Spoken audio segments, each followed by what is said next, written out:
What's going on, guys? We are Tottenham TV here in a very post-match post-credit scene, a bit like a Marvel movie or something.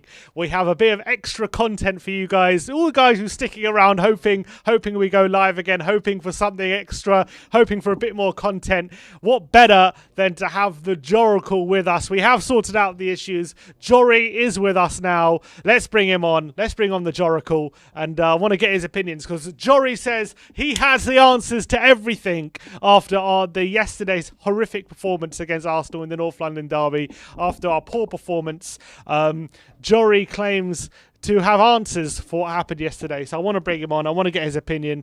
Jory, let's get him on. Hey guys. Yes, Jory. Welcome back. Welcome back to the show. Finally got you on. We finally sorted all our issues. I wanted to get your opinion and your perspective on everything. Yeah, so first of all, sorry about all of that technical stuff that was on my end. No, it's okay. Yeah. I'll ask you and your audience to bear with me a bit because if we go from what we can deduct from the straight, the facts that are presented, it's very hard to make any sense of it. Like, why is he starting Doherty? Why is he... the substitution might also be a question there. And another thing which I found particularly strange is how Ndombele was playing.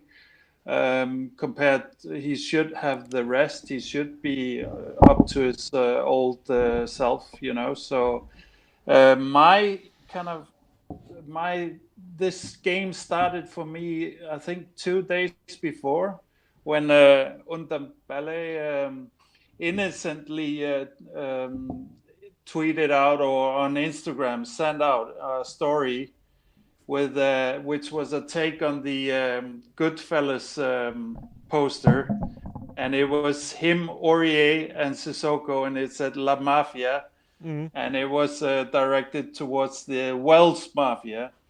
And I didn't think so much about it, but I have a paranoid streak in me. So I thought, this could also be a little bit of a statement about where the power is, or also where the loyalty is, and so on. So I am absolutely convinced, and I would be ready to put money on it, that Aurier was always slotted for starting this game.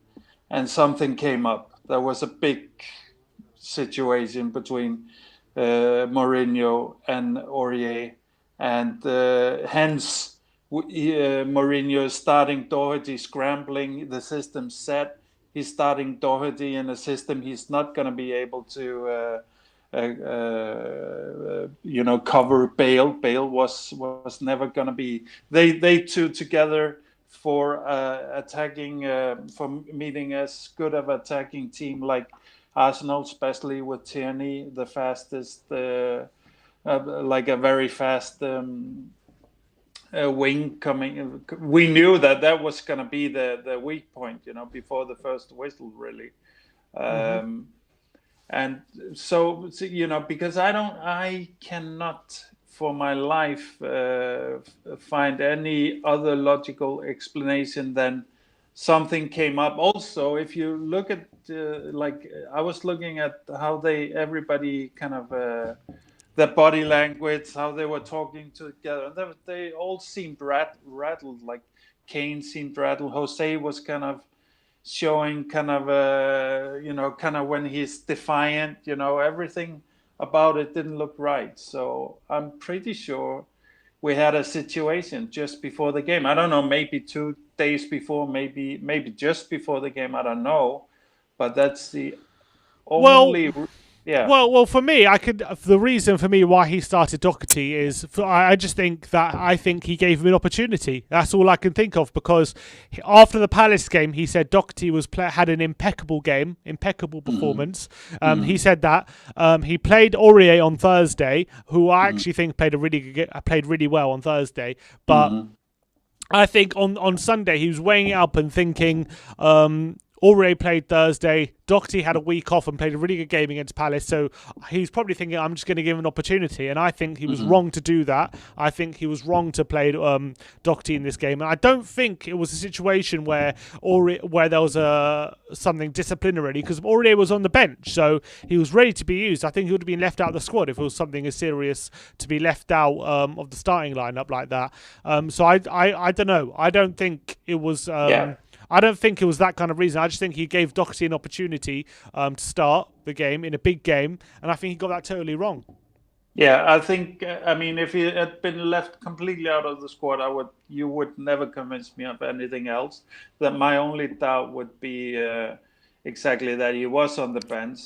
But for me, I have a very, very hard time believing that Mourinho doesn't understand that the fact that Doherty worked in these other games and did a fairly good job, and he wants to encourage him.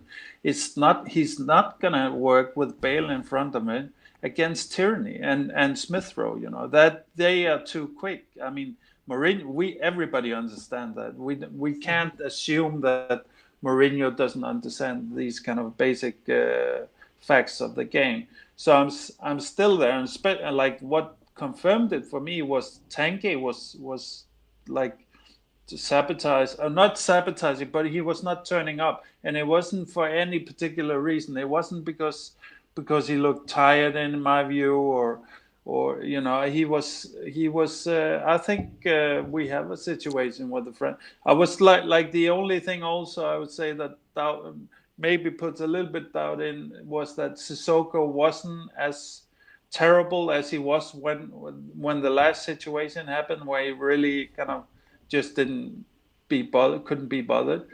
But I also think that the whole squad looked rattled, apart from Lucas and Lamela, which I think in general are kind of the type of guys that won't let this kind of thing get to them anyway. I think this is major speculation, but I still want to say I'm pretty sure something really disrupted the dressing room before this match. Maybe the plan was in some way different, or maybe it should have always been Doherty. But then we're not setting up with this high press formation that we know worked really well. But then if we're going to do it against a fast team like Arsenal, we need to have Aurier on. There's no way we can do it.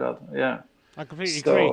Yeah, it's a difficult one to analyze in terms of why he set up the team like he did, because it kind of seemed like, especially on that our right hand side, their left hand side, it was. I think everyone identified that before the game as an area where we were obviously going to be weak, and it got exploited time after time after time after time. That's pretty much the main source of success, was down our right hand side. They weren't exactly getting beyond us anywhere else. It was literally just there. So, do you think a lot of the problem was maybe in terms of changing it, that Son went off injured, and maybe because of that injury, he couldn't afford to take off Doherty at half-time, for example, because he knows that Bale and Ndombele very rarely last 90 minutes. Yeah, I think then also exactly the things compounded, you know, and maybe he hoped for more efficiency out of Bale as well and stuff like that, which we kind of know we wouldn't get in this kind of game. But still, you can hope, and you can see how the game develops, you know. But I think definitely once Son then got injured, then it was kind of like a lost battle almost from there on. But I also, like, for me, it's whatever, like, maybe my main point is, like, there's nothing that's presented to us that explains it. The explanation is somewhere, you know, in what we're not privy to. You know, we need a puzzle here. There's a missing puzzle in this whole thing. I feel like people should really keep that in mind when they go all out on Mourinho. I myself, let's say my theory is correct. If I work on that assumption, I'm very pissed with Mourinho, because if there's one thing that I feel he hasn't overcome in terms of experience and in terms of maturity and stuff like that. It is he kind of just talked a little bit about it yesterday, his pride, but not in form of the gameplay, but more in form of having the last words in whether it be the media or players or the board or whatever. And he should not be confronting this bad culture right now, not head on. We need to get closer to our break. We just need to make everything function for the few weeks we have left, and then of course we need to deal with this more than anything. That's the most important thing, I think. I agree with that. I want to get a reaction. I want to get your opinion on. I was reading this article from Alistair Gold, who's posted today, and obviously he was in the stadium and he has a bit more insight into what how Mourinho is on the touchline and what we don't see on the TV cameras, basically. And he was saying that watching Mourinho on the sidelines, you can see how frustrated he gets with the lack of movement forward into space from his team. He's constantly yelling his players' names, instructing them to press higher up the pitch, and his assistant manager Sacramento shouts press more than any other word in the English language. Yet in many matches against particularly against top half teams, it's been a tough task to get the players to stop retreating deep down the pitch. And then it goes on to say that Mauricio Pochettino would regularly complain about the lack of pressing from his players in the latter months of his tenure. In the months before he was relieved of his duties, the Argentine began to retreat from the touchline and cut a more and more frustrated figure, sitting in his seat as he watched his players ignore his words and fall deeper and deeper on the pitch and avoid taking risks. And then he goes on to say Mourinho needs to find a way through to his players to get them to listen to him, otherwise Pochettino's fate could eventually end up being his own. Whose responsibility is it when the manager gets them on the pitch and has asked them set them up in a way that they need to press the opposition and press them in a way to force them into mistakes and exploit the space, yet the players are continually dropping deeper and deeper on the pitch, and the manager is being blamed for the team dropping deeper and deeper on the pitch as if it's his tactics and just making them do that. Whose responsibility is it for you? No, I think that Ali Cole is. I think nobody knows it better than Ali. I think, and I think it's probably spot on from him. And I think if I have to analyze it, I think the root of this is the leadership problem that we have. So we have the obvious talent, the obvious world-class superstars that are not really leaders in the normal sense. They need also to be the leaders that kind of give their teammates a flogging when they don't pull in. Also, we have to remember at the start of the season, it was obvious that maybe both Kane and Son weren't that keen on pressing too much. They were happy taking their rest there. Son has completely turned that around. I think Kane as well, but Kane is not the same. Oh, just lost him, have we? He's just gone. He's there. He's there. I got you. Yeah. So Son has turned. I mean, both of them have turned it around, and maybe I think. If you take, for example, Højbjerg, what's up with him? And I suspect, to be honest, I suspect that the dressing room is now doing a job on him. On Mourinho. On Højbjerg, because Højbjerg came in as a natural leader. He took control of the middle and all that, and now we're seeing him just become a player, almost like a squad player. He's just a player there. He's not the leader anymore, really, the last couple of games, and I suspect that's something going on outside of the games.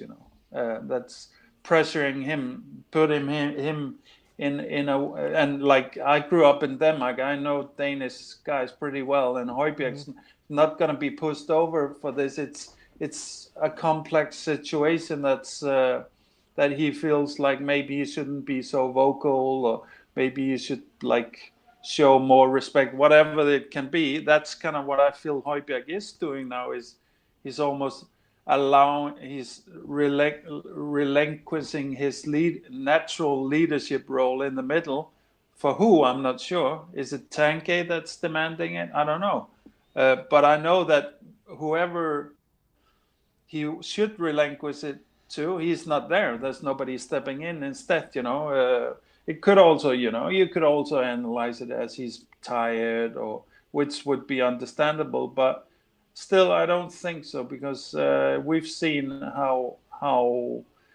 we've seen him go through more difficult periods than this, and there's something. It wouldn't change him like giving the commands and stuff like that, which he's been doing most of the season, But all of a sudden, I feel like he stopped all of that work, So I agree.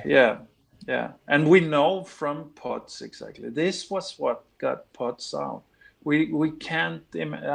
I'm doing a lot of speculation here and stuff like that. But the reason I'm doing this speculation is because I know that there's so much non-football affecting the football in our club,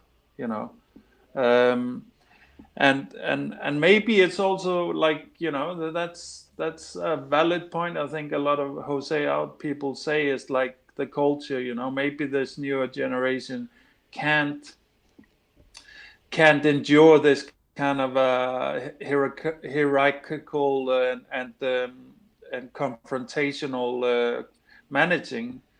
But to that, I would say any club that can manage this more old school the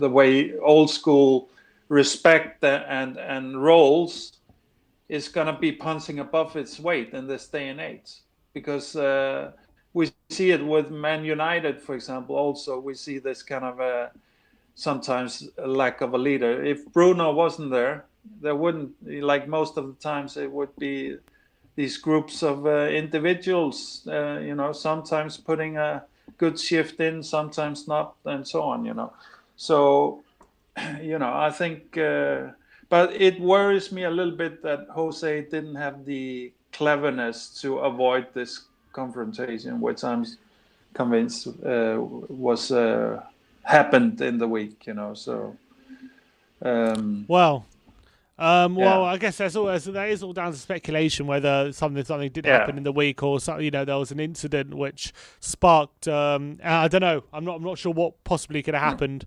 I'm not sure if there was an incident.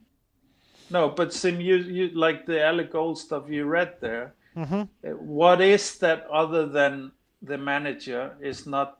He's not able. He's not giving the permission to manage his squad, basically, or they're ignoring his management, And then we have to look at, okay, they're ignoring Mourinho, who is a very certain type of manager and of many considered old school. But we have to remember, they, like you said, like Ellie says, they ignored Pochettino, who is considered the most progressive new. Who's opposite of Mourinho? Is that the opposite of Mourinho? Yeah, exactly.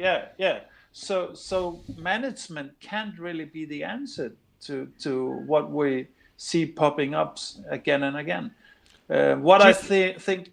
Sorry, I was going to say what I think worked so well with the two last games is, or the three last games is that there came a slight structure. Lucas took responsibility for the middle in the whole, as a 10, and so and people were then at that moment, the squad was content with the leadership roles for a moment there, and then something happened, and then like I feel like all the other the good guys in the squad, they're kind of like, I don't know, when you're stuck in the middle of an argument, I don't want to take sides, you just want to hide away, like Jose actually said in the press conference. He said it felt like big players hiding, and I think there's a lot to that, I kind of felt that a little bit. I didn't feel like Kane was in it, you know, like, of course he always does his good work and all that, but I didn't feel like he was taking, like, I didn't feel like he was up for it in this game, for example, compared to what we've been seeing lately. So Yeah, it's yeah. difficult. It's difficult to really put your finger on what exactly the reason is for these players not pressing like Pochettino wanted and like Mourinho wanted. Do you think maybe a reason could be is when Pochettino first got these group of lads, you know, Kane was a young player at 22, 23. Dele Alli was young at 19, 20. Son was like 23, 24. They had a lot more energy and a lot more hunger about them when they're a lot younger.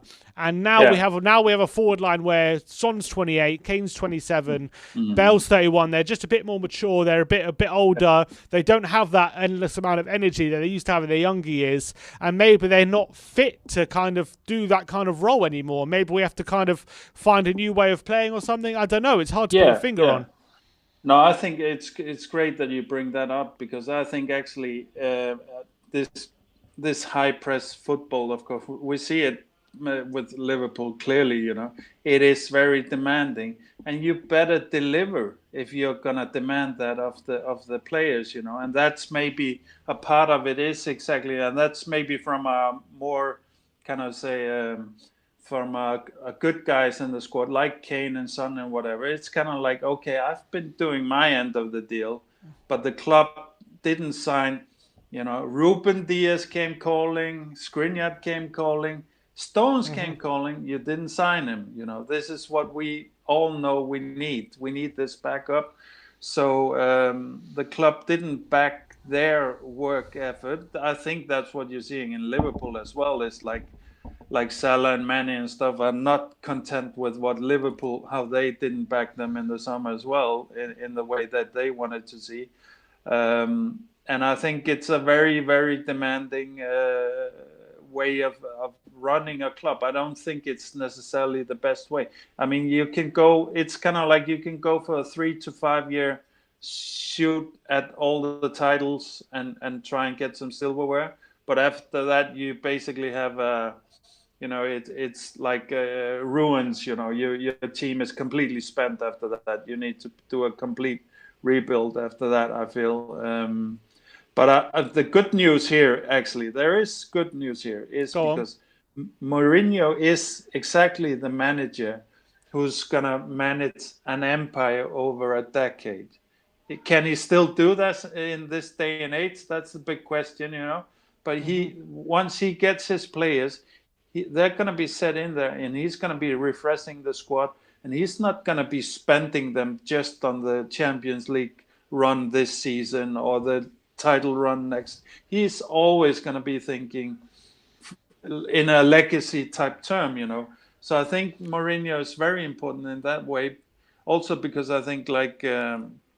You know, how we gonna how do you answer all this Bundesliga kind of type gig and press, which is really popular football? I don't think our answer should be to do the same as everybody else. I think actually we should maybe try and work with somebody like a Mourinho to find the Achilles heel in this system in general, and work with that, and especially, you know, that's the good news, is like we are now a rich club. I mean, we've maybe always been a rich club in the wider sense of things, but to give Levy and his group of people some credit, they've built up now a brand, a club, a situation which is world class, on par with everything. I think we're considered the fourth most valuable club in the world now, or something. So that's the first step in winning a lot of titles, in changing the culture, and so on.